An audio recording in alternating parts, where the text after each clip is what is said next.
Hello everybody, welcome back and welcome to another MOC overview, where today's MOC is the Lego Dodge Challenger SRC Hellcat Redeye.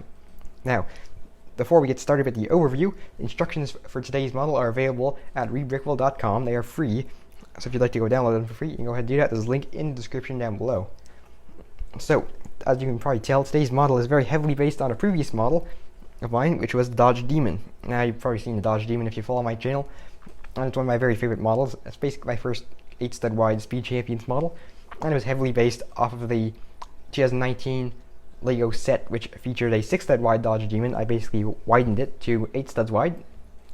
I've based the Hellcat off of the Demon, off of the previous Demon model, and it's quite similar in many ways, but there are some upgrades over new building techniques and a stronger interior and stuff. So we'll start with the front of this model right here. Now, as you can see, we have the original Demon set from 2019, the 6-stud wide one, used a sticker for the front. Obviously, that wouldn't be wide enough to represent the lights in the grille, so I've used these 1x1 round tiles and a 1x4 tile on the front to represent the grille and the lights. I think it looks pretty good. Down here we got these panels, which represent the front air splitter, which I think is pretty prominent on the Demon and Hellcat Redeye models, or the Hellcat model anyway.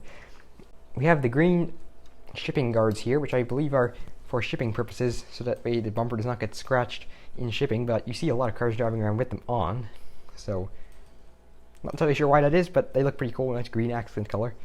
Obviously, the biggest difference between this model and the previous Demon are those intakes on the hood, and they are, as you can see, they're sunken into the hood by approximately half a plate or so. That is accomplished with this technique right here, which is achieved with these brackets and studs not on top bricks, as you can see down here, and that allows us to form these intakes. Now, these intakes are not probably as wide as they should be. I think if you want to make them exactly wide enough, it would be 1.5 tiles wide or plates wide. Now, I think obviously there's no really way to get that in Lego, so without modifying parts, I'm not really sure how you would do this, or how you would get it to the exact width. So I think this is pretty good. Now, it should be a little bit further forward, I think, in real, if you were to go perfectly, but obviously you can't really extend over these slopes, so I think this is fairly good. So moving on to the side, this car. Now, most of this, as you can probably tell, is based on the Lego set. These curved slopes down here, this whole area up here, these modified tiles down here. One place that I did change the original set's design, as you went for these fenders on both the Demon and the Hellcat to represent the widened fenders, which I think look very nice on the real car. And I think they look reasonable to represent them here, using rather than the newer, smaller fender.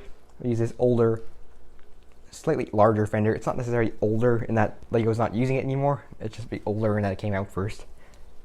Around the back, we'll turn this around. We have some quite similar design to both the Demon and the original set. Using these curved tiles with the light prints on them, I think it's very nice. We have this Dodge sticker from the Dodge Demon set. We have this wing back here, and it's obviously a little bit oversized, but these are the closest representation I could find to represent the wing. We have these exhaust pipes for jumper plates. I think it all looks pretty good. Around inside, there's a little interior in there, as you can see right here. Now, so you can see the interior in there. Now, one thing that might be sort of misleading is I do have jumper plates in there. It's in there like you could secure a minifigure, but it is very difficult to secure a minifigure. This model was originally based exactly on the previous Demon model, and the Demon, because it was built slightly differently, could fit minifigures. This one's stronger internally, so it cannot fit minifigures unless you heavily modify it, and that you either take the minifigure's arms and legs off so he fits properly, or you basically rip out a whole ton of internal bits and pieces to get him to fit. So it would require quite a bit of modification, but you could probably do it if you wanted to fit a minifigure in here. I don't think there's much point in it. I think it would weaken the internal structure of the model so much, unless you were to perhaps try a different chassis piece, because the chassis I'm using is 2 plates tall, and because it's so thick compared to a standard Speed Champions chassis, it will end up with minifigures' heads colliding with the roof. So unless you're going to heavily modify minifigures or heavily modify the car, it's going to be difficult to fit minifigures in there. Now, the windshield obviously is using this Lego piece, and it's not a very common Lego piece. I have not seen it on that many sets. Now, on the Demon, we used a custom windshield, which is made by 2 Lego windscreens that were cut with a Dremel tool to form a perfectly sized windscreen.